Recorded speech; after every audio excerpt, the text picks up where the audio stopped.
Now let's take a look at the security service for securing your AWS accounts within your AWS ecosystem, right? And that's specifically, of course, the IAM. As a best practice, every single account, every AWS account that is, should be using IAM users and groups to control access to different resources. Now, you may already know this, right? There's a master account, and I've talked about this in the previous lecture. That's your root account. That is going to be used on a very small number of services. For example, maybe you want to set up the account billing, right? Maybe you want to sign up for the government cloud or change AWS support plan, right? So that's really the examples of root account usage. But for daily admin tasks and within IAM, there's also a lot of number of features, right, that help you manage and secure your AWS account as a whole. So using identity and access management, you can create IAM users for day-to-day admin tasks. As a best practice, of course, you can use the MFA, which is the multi-factor authentication, right? Just like you get a message on the mobile phone, right? Two-factor authentication. And this is to give an additional layer of security, right? Something you already have built in and something you know. You've been using it, in fact, right? For the most part. So the idea is that you're adding a layer of security, okay, along with your password to get access to your AWS resources. And it probably makes sense by now to limit the use of the group or the user account to specific tasks that the root account has to carry out, right? There's a number of security tools built into the IAM security service that allows you to control and enhance the level of security, okay, for your AWS account. First, you have the account settings. It may seem pretty standard, right? Account settings, but that's what's called. And you can define the level of complexity of your passwords for all IAM users. You can also use a service called the Access Advisor. The Access Advisor simply advises you to what the IAM user account has actually carried out after it's been created. What services has it actually access to? What were the access times? So if you're doing some auditing, for example, right, as to the level of security within your AWS account, you can quickly get a good idea as to whether accounts or which accounts are active and what are the details of those accounts, or maybe certain accounts should not be carrying out certain tasks, right?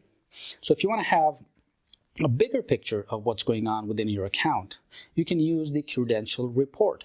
And this is going to give you a listing of all of the account users within your account, status of the credentials, when their actually security keys have been changed, right? And this is going to give you a lot of details, right? Basically in a spreadsheet that you can download and analyze.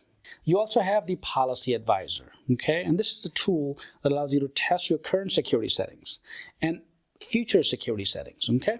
Now, when you're talking about security, identity, and access management, you're talking about creating, policies.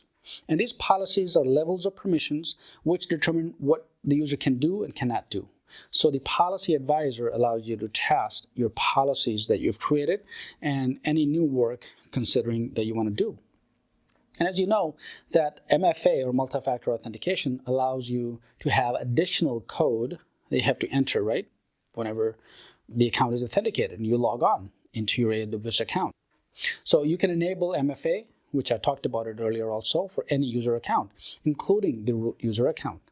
So if you would like to control, for example, access to the AWS account itself, you can use IAM to grant the user permissions, what the user can and what the user cannot do. You can also control and configure and delete any resource within your AWS account.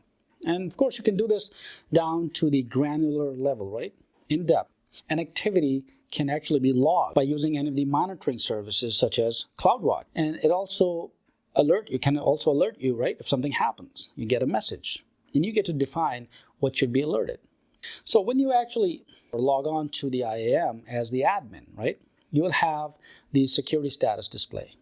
Now, this is what you actually want to see. You want 5, green check boxes, right? Basically the root access keys is telling you that you can actually, the root account cannot run scripts. And that's very important because you don't want the root account to running scripts at all. Remember, root account cannot be controlled, right? That's your master account. You also have MFA enabled on your root account. Great idea. Anybody logs on using their root account, set an alert in CloudWatch and you'll get instant notification, right?